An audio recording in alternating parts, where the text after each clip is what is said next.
حضرت یوسف علیہ السلام کی خدمت میں پیش کیا گیا۔ وہاں سب بھائیوں کے سامان کی تلاشی ہوئی اور آخر میں بنیامین کے سامان کی تلاشی کے دوران وہ پیالہ ان کے سامان سے برآمد ہو گیا۔ جرم ثابت ہونے پر بنیامین کو جانے کی اجازت نہیں ملی۔ یہ صورتحال ان بھائیوں کے لیے نہایت حیران کن اور پریشان کن تھی۔ انہوں نے کہا اگر اس نے چوری کی تو کوئی تعجب کی بات نہیں، اس کا بھائی بھی پہلے چوری کر چکا ہے۔ سورہ یوسف آیت 77۔ دراصل حضرت یوسف علیہ السلام کی پرورش ان کی پھوپھی کیا کرتی تھی جو انہیں بہت زیادہ چاہتی تھی۔ جب آپ ذرا بڑے ہوئے تو حضرت یعقوب علیہ السلام نے انہیں لینا چاہا۔ پھوپھی انہیں روکنا چاہتی تھی، اس لیے ان کی کمر میں ایک پٹکا کپڑوں کے اندر باندھ کر مشہور کر دیا کہ پٹکا گم ہو گیا ہے، اور سب کی تلاشی ہوئی تو ان کی کمر سے بندھا ہوا نکلا۔ لہٰذا اس شریعت کے قانون کے مطابق انہیں پھوپھی کے پاس رہنا پڑا، یہاں تک کہ انہوں نے وفات پائی تو پھر حضرت یوسف علیہ السلام اپنے والد کے پاس آ گئے۔ بھائیوں کو فکر تھی کہ والد کو کیا جواب دیں گے۔ انہوں نے حضرت یوسف علیہ السلام سے درخواست کی کہ بنیامین کے والد بہت بوڑھے ہیں، اس کی جگہ ہم میں سے کسی کو روک لیں۔ حضرت یوسف نے فرمایا یہ ممکن نہیں، جس کے سامان سے مال برآمد ہوا ہے وہی سزا کا مستحق ہے۔ بھائی بڑے مایوس ہوئے اور آپس میں بیٹھ کر مشورہ کرنے لگے۔ سب سے بڑے بھائی نے کہا کیا تمہیں یاد نہیں کہ اپنے والد سے بنیامین کو واپس لانے کا پختہ عہد کیا تھا؟ ہم سب اس سے پہلے یوسف کے معاملے میں بھی کوتاہی کر چکے ہیں، تو جب تک والد صاحب مجھے حکم نہ دیں میں تو اس جگہ سے ہلنے کا نہیں۔ یہ بڑا بھائی یہودا تھا۔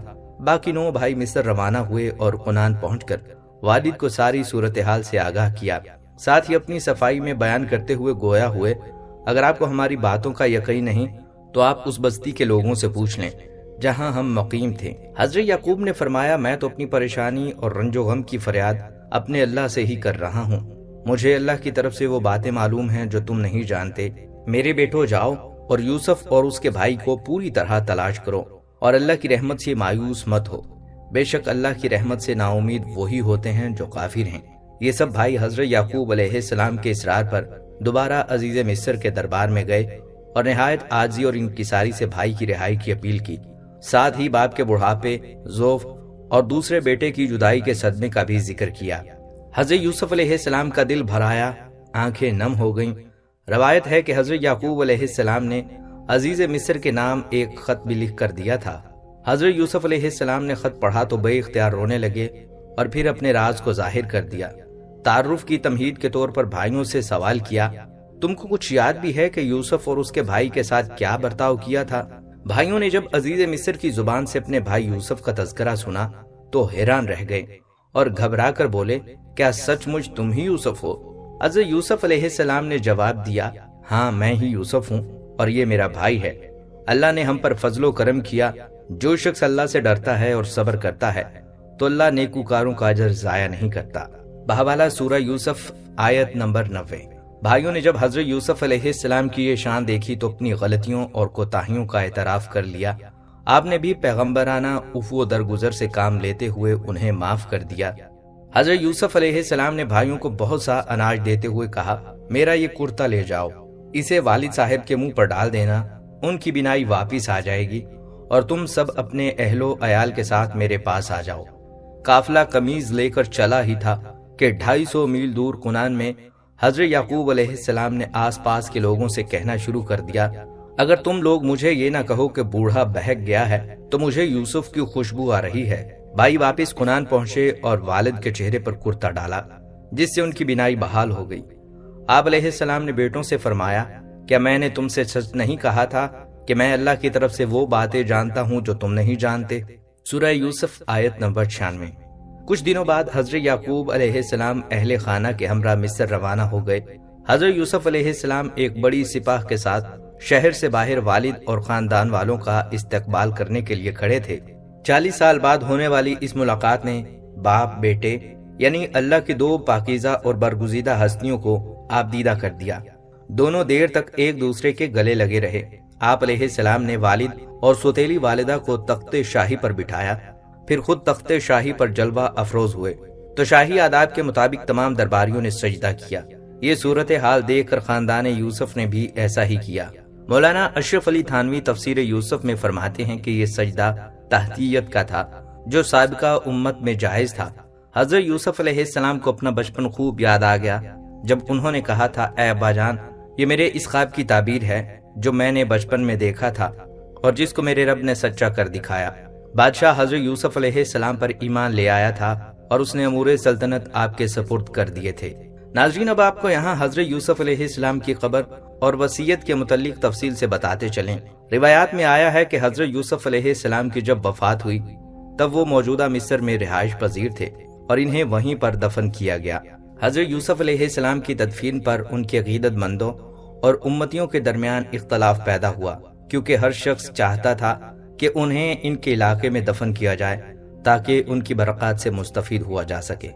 بلاخر ایک شخص کی تجویز پر حضرت یوسف علیہ السلام کو دریائے نیل کے درمیان میں ایک سنگ مرمر کے تابوت میں رکھ کر دفن کر دیا گیا تاکہ ان کی برکات دریائے نیل کے پانی کے سبب پورے مصر میں ہر جگہ پہنچ سکے۔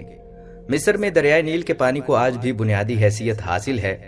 وقت گزرتا گیا اور جب بنی اسرائیل کے درمیان یہودیوں کے سب سے بڑے پیغمبر حضرت موسیٰ علیہ السلام مابعوث کیے گئے اور انہوں نے بنی اسرائیل کو لے کر مصری فرعون کی حکومت سے فرار ہونا چاہا اور سمندر کے کنارے پہنچے، تو اس وقت بنی اسرائیل کے لوگوں نے کہا کہ حضرت یوسف علیہ السلام نے ان سے ایک وعدہ لیا تھا کہ جب کبھی بنی اسرائیل مصر سے فلسطین واپس جائیں یعنی کنعان جائیں تو ان کے تابوت کو ساتھ لے کر جائیں۔ اس وقت بنی اسرائیل میں سے کوئی بھی شخص نہیں جانتا تھا کہ وہ تابوت کہاں دفن ہے، کیونکہ اس دوران کئی زمانے گزر چکے تھے اور لوگ حضرت یوسف علیہ السلام کی قبر کے نشان کو بھول چکے تھے۔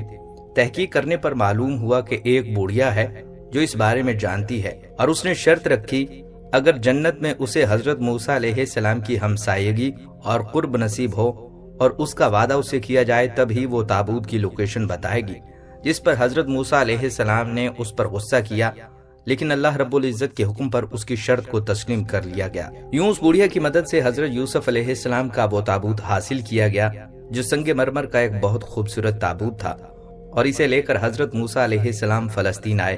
اس کے بعد سے تاریخ میں اس چیز کا ذکر نہیں ملتا کہ حضرت یوسف علیہ السلام کے اس تابوت کو فلسطین میں کہاں دفن کیا گیا۔ اگر ہم موجودہ معاملے کی طرف آئیں تو فلسطین میں ایک شہر ہے جس کا نام نابلس ہے۔ نابلس پر قبضے کے لیے فلسطینیوں اور یہودیوں کے درمیان 50 سال تک لڑائی جاری رہی، اور تقریباً 2 دہائیوں قبل یعنی 20 سال پہلے یہودیوں نے نابلس پر قبضہ کر لیا۔ نابلس پر اس قدر شدید لڑائی کی ایک وجہ یہ تھی کہ نابلس میں ایک مزار ہے جس کے بارے میں یہودیوں کا عقیدہ ہے کہ وہ مزار حضرت یوسف علیہ السلام کا ہے۔ اس پر مسلمانوں کا کہنا ہے کہ یہ ایک مسلمان بزرگ کا مزار ہے جس کا نام بھی یوسف علیہ السلام کے نام پر یوسف ہی تھا۔ جب یہودیوں نے اس شہر پر قبضہ کر لیا اور وہ مزار یہودیوں کے قبضے میں آ گیا تو انہوں نے اس بات کی تسلی کرنے کے لیے کہ کیا یہ واقعی حضرت یوسف علیہ السلام کا مزار ہے، اس کی کھدائی کرنا چاہی۔